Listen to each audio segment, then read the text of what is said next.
Donc pour le focus, on va reprendre le flow sur lequel on a travaillé dans notre démo. On va se concentrer un peu plus sur la partie des dates et de comment retravailler les dates dans Integromat, parce que pour être honnête, c'est un des trucs sur lesquels j'ai le plus bloqué, en tout cas personnellement au début, qui est un peu relou je trouve à comprendre. Donc on va essayer de faire gagner du temps à ceux qui pourraient commencer là-dessus et de vous montrer directement la bonne pratique.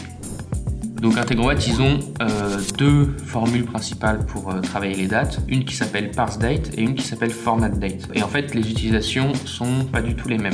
Donc on va voir comment utiliser ces deux-là. Donc parseDate, on l'a vu très rapidement dans la vidéo démo. Notre source d'information, c'est un texte. Et en fait, on veut convertir ça en une valeur de type date, vraiment en termes de langage entre les applications. On peut lui envoyer des textes, des nombres, des dates, des choses comme ça. Donc là, on va vraiment partir d'une donnée random, pas du tout formatée, et la convertir en date pour, en l'occurrence, notre CRM ici. Donc parseDate, ce qu'on fait, en premier, on va mettre nos champs sources. Donc ici, on avait la date, on avait l'heure et les minutes. On va les mettre à la file comme ça, directement. Et donc derrière, on va expliquer à Integromat le formatage et l'ordre de ces champs pour qu'ils comprennent comment c'est structuré et qu'ils nous le ressortent. Donc ici, on a vu qu'on a d'abord année, année, année, après on a mois, mois, après on a jour, jour. Et ici, on a mis tout de suite après les heures et les minutes. On aurait pu complètement faire année, année. Ici, mettre un slash entre les dates et les heures. Et ici, 2 points entre les heures et les minutes. Tout ce qu'on avait à faire derrière, c'était remettre un slash. Donc quand on explique ici,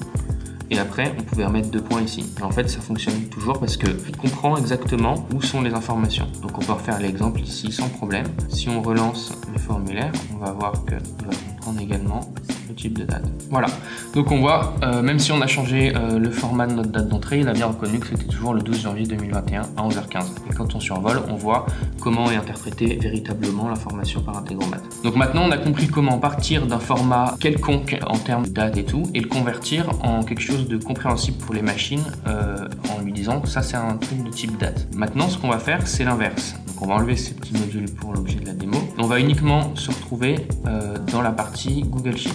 On reprend notre Google Sheet tout à l'heure, feuille 1. Donc on revoit ce qu'on a fait tout à l'heure, submit at et Integromat date, on va mettre now, voilà. Et ici on va mettre la valeur qu'on vient de faire. Donc ces 3 valeurs qu'on met, c'est des formats, comme je vous ai dit, date interprétées par les machines. Si on les lance comme ça, ce qui se passe, c'est que ça nous fait dans Google Sheet un format tout moche qu'on peut pas, enfin qui est pas beau et qu'on comprend pas très bien en tant qu'humain. Donc on va faire la fonction inverse cette fois-ci qui s'appelle formatDate. Donc formatDate, qu'est-ce qu'elle fait? Elle part d'une date machine, si on peut dire, et elle la convertit au format vraiment que vous voulez pour que ce soit lisible. Donc l'entrée c'est une date et la sortie c'est un texte. Donc ce qu'on a ici c'est formatDate. Voilà, la fonction. La même chose, on met notre date vraiment en machine. On voit que c'est de type date ici. Et là, on va l'afficher comme on veut. Donc, bon, là, on est en France. Donc, le plus simple, c'est de faire jour, jour. Après slash, on va faire mois, mois. Et après année, année, année, comme ça. Ensuite, on va mettre un petit espace. Et puis, on va faire heure, heure, 2 points, minute, minute. Et ici, je crois qu'on a même les secondes sur celui-là. Donc, on peut mettre les secondes ici.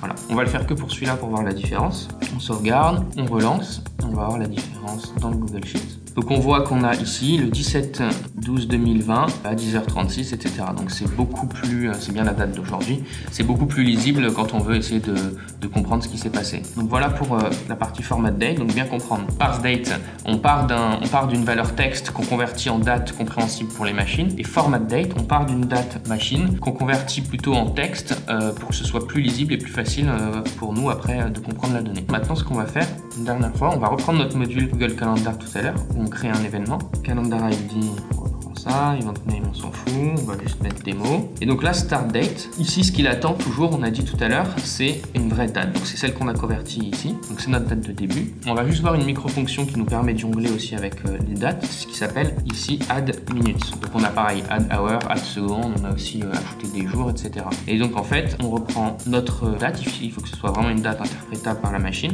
et on ajoute le nombre de minutes. Par exemple, si on veut que notre meeting dure 1 heure, on met 60 minutes. Et voilà, tout simplement. Donc pourquoi c'est important en utilisant cette fonction de comprendre le parseDate et le formatDate, c'est que si la valeur qu'on met dans le add minutes n'est pas une date compréhensible par les machines, ça va pas du tout fonctionner.